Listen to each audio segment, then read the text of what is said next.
In this video, I'm going to be transforming this messy basement area by building these storage racks. I know I'm a little bit late to the storage rack building game, but I did want to showcase kind of my take on them and how this build is a little bit more unique.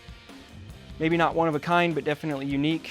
Not only because it rolls like I'm sure most people probably incorporate into their builds nowadays, but also because of this kind of prep benchtop where you can prep all of your bins or organize your bins a little bit more, or even just for some extra storage.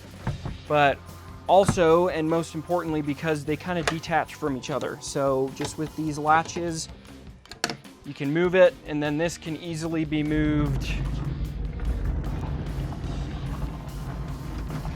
down over to this side or that side to this side, or if you end up building more, I've incorporated latches on both ends so that you can just kind of build onto it. The other nice thing about them is they do fit down your average stairwell, so I was able to just build these in my garage and carry them down here. So if you end up building these for your garage and realize that you want or need more space in your garage, you can definitely move them down to your basement, or if you're putting them in a storage unit, or if you end up eventually moving someday, you can just take your bins out, carry these up the stairs, put your bins back in, and then roll them right onto a moving truck.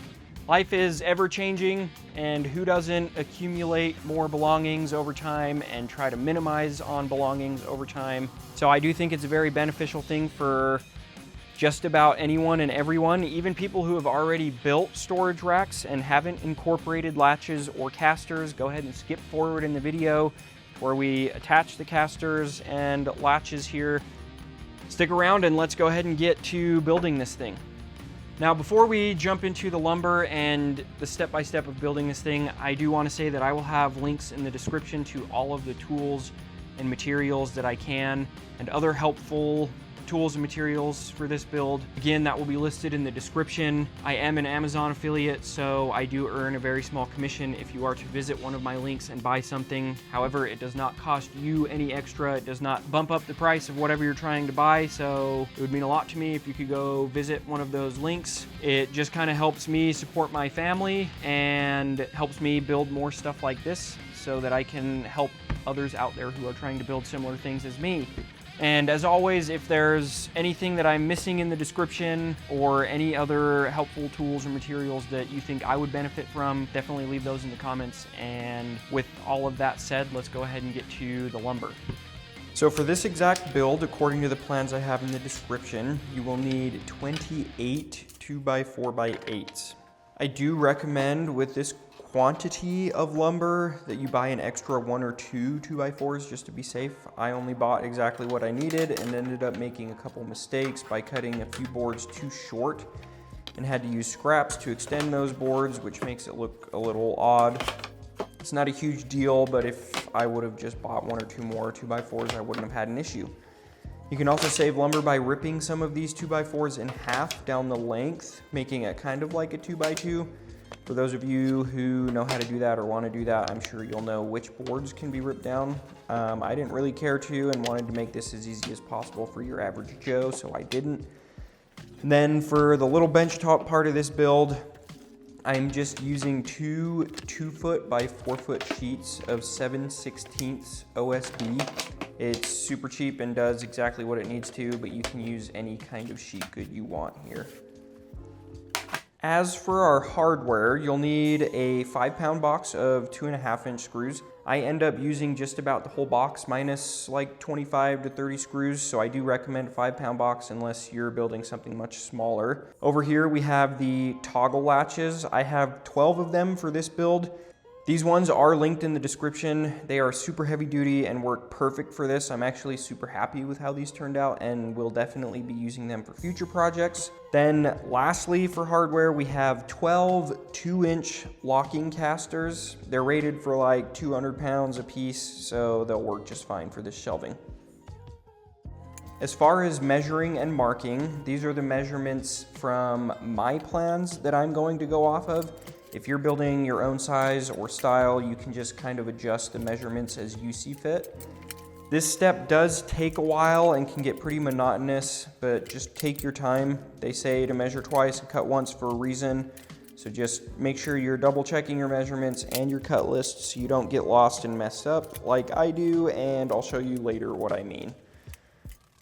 This is about what it looks like when you've got everything cut down. These over here are the scraps, which for 28 2x4s, that's not too bad. This is when I will get everything labeled according to my plans. Then from here, just execute your cut list with whatever tools you have. A miter saw makes this extremely easy, especially since there's all kinds of different ways you can set up stop blocks for the repetitive cuts, but it is doable with a circular saw too. Again, take your time here. There is a lot of cuts to be made, which introduces much more risk for injury, so try not to let your mind wander too much and make sure you're exercising safety with each cut that you make. Okay, so I've gotten everything labeled and staged here, and I wanted to briefly explain my labeling so it doesn't get confusing. Here we have our A pieces, which make up the height, B makes up the depth, C makes up the width, D are for the bin stops, which are exactly what they sound like. They just stop bins from being pushed out the opposite side, and so all the bins slide in the same amount to keep things kind of uniform. And E are the bin rails, which the bins obviously slide on and off of. From F on is the same exact thing as A through E, just for the bench part of the shelving, so the middle section. So same thing here, height, depth, width, stops, and rails. And then I've labeled these spacers Z. This step obviously isn't 100% necessary, and you can label these however you see fit. This just helps keep me organized and keep things kind of easy in terms of getting everything assembled. The first step I take when getting everything assembled is by marking my screw placement.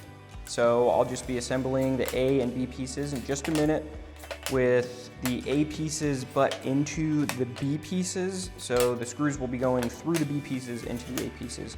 To get these marked, I'm just going to set my combination square to 3/4 of an inch. Take my fancy marker here and just mark the line at 3/4 of an inch from both edges of the B pieces. And I'm going to do that to all of them.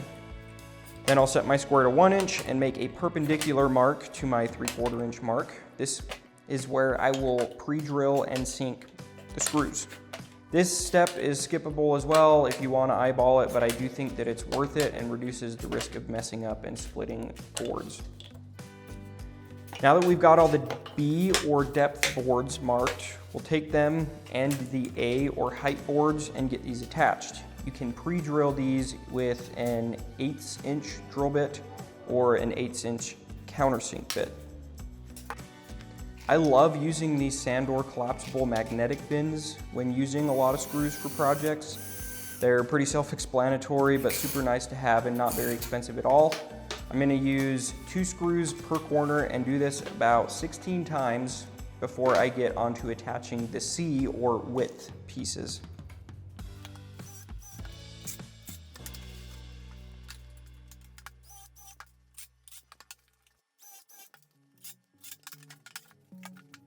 Once I have all the A's and B's assembled, I'm going to grab the C's and get the screw placement for them marked out as well. Since these will be attached at the corners, we want to make sure we don't hit our corner screws.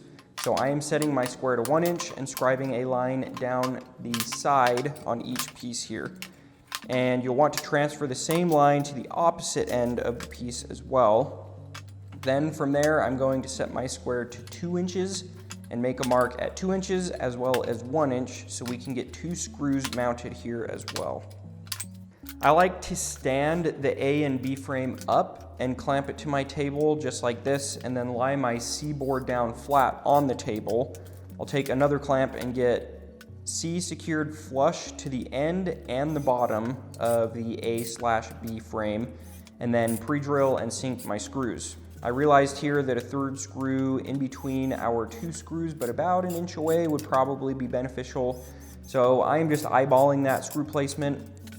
After getting the bottom C's installed, go ahead and turn the column over and do the top side as well. Then we'll take another A/B frame and get that attached to the opposite ends of the C pieces from the other frame we just attached, creating a box. It is probably a good idea at this point to test fit a bin before you get any further. That way, if any adjustments are needed, you can make them now before it's more difficult once the rails and stops are installed. We are now going to install the rails or the E pieces. To do that, I am again going to mark my screw placement, and I'm going to do this the same way I did to the B pieces when attaching the A/B frame. So 3/4 of an inch inward from each end and 1 inch from both sides. I've got this spacers set in place on both ends and one end of the rail clamped down. I'm going to pre-drill and sink the screws. Just a heads up before getting these secured, make sure the rails span the depth of your column/frame here. Once you've done that, sink away. Get the column flipped over to do the other side and just make sure you're spacing from the same way you did on the opposite side. One side is obviously going to be the top of the rack, which won't have much room above the rail, and one is the bottom, which holds obviously the bottom bin. So keep an eye out for that. You can also test a bin again to be sure that it fits.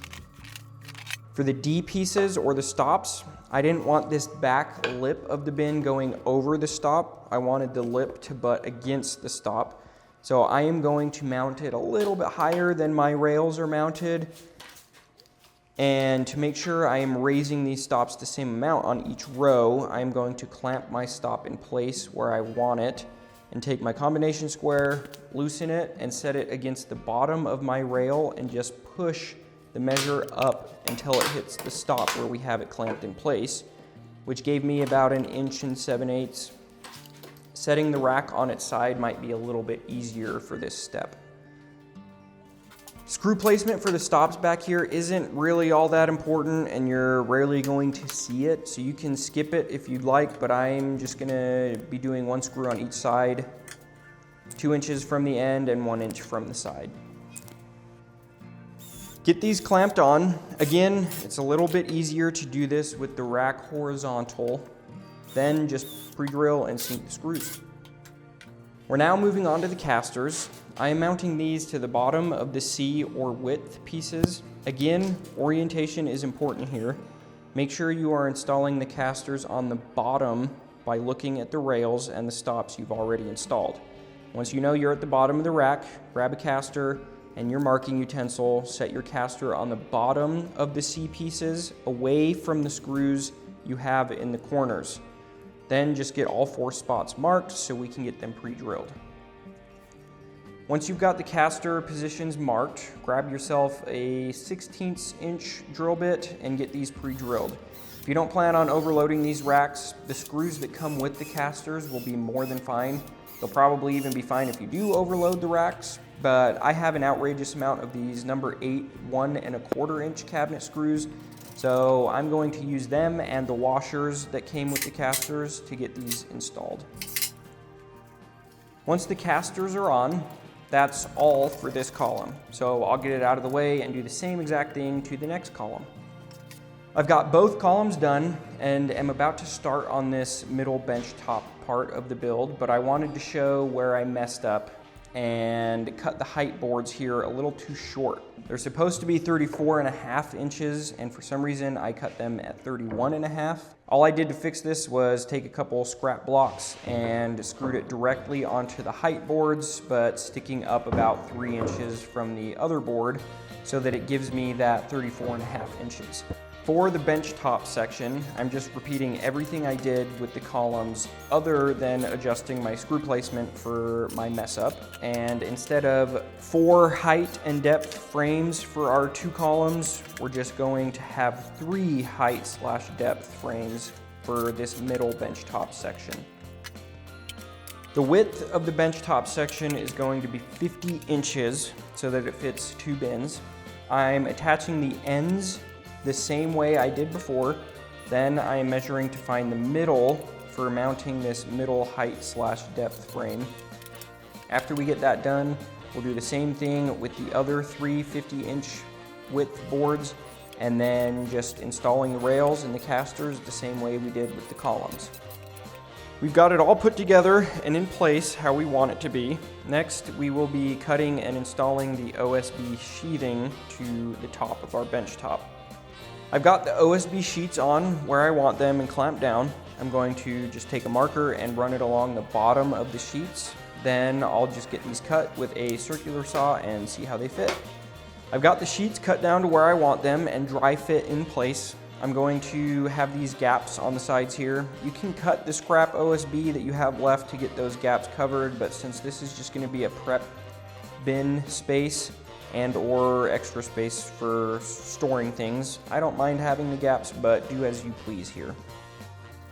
Installing the latches here is relatively easy. I am just going to take my two sections here and get them clamped together and then find a decent place close to the top and close to the bottom to get them mounted. You want the faces of the 2x4s to be flush, and then I am just going to use a level to level a line where I want my latches to go. Once I have my lines drawn, I'm going to take the bracket part of the latches and set the top screw hole on my level line about 3/4 inches away from the left edge of the 2x4. I'm going to get both holes marked, then pre-drill again using the 1/16 inch bit, and take the screws that the latches come with and put them in my handy little magnet bin here, and then get it secured in place. From here, since the latches can tighten and loosen, giving you more or less play, it's really easy to just dry fit the latch in place and mark the 3 screw holes on the latch and then get it secured as well. And then just do the same thing for the bottom and the other sides. It's a smart idea to put each bracket and latch at the same height wherever you're installing them. So that way you're able to move things around a little bit more. So like the right column over to the left side and latch it to the left column and whatnot. You'll also want to put the latches on the back of the shelving as well to keep them from separating when the front ones are pulled tight. And there you have it. You're done with the building part of this project. If this is staying in your garage, you're all good to go. But for me, I need to move this downstairs into my basement. I definitely recommend getting some help when carrying these up or down any stairs because they can get pretty heavy and awkward. And all in a day's work, you have a super mobile, modular, customizable storage rack. If you found this video helpful or worthwhile, please like, comment, subscribe, all that fun stuff. If you plan on building your own, please visit those links in the description. It would mean a lot to me. And as always, if I can build this, then you definitely can too. Huh, bud?